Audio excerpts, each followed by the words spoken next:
ইউক্রেনের রাজধানী কিয়েভে রাশিয়ার ড্রোন ও মিসাইল হামলায় ১৪ জন নিহত হয়েছে, আহত হয়েছে অন্তত ৯৯ জন।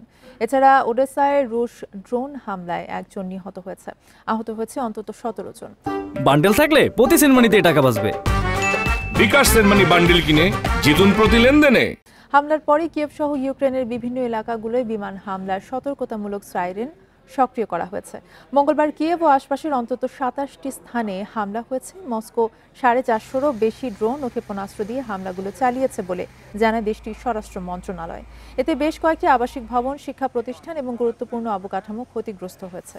জীবিতদের সন্ধানে বিধ্বস্ত ভবনগুলোতে উদ্ধার অভিযান চালাচ্ছে উদ্ধারকর্মীরা। এদিকে রুশ পররাষ্ট্র মন্ত্রণালয় জানিয়েছে, গত রাতভর ইউক্রেনের ছোড়া ১৪৭টি ড্রোন ভূপাতিত করেছে তারা।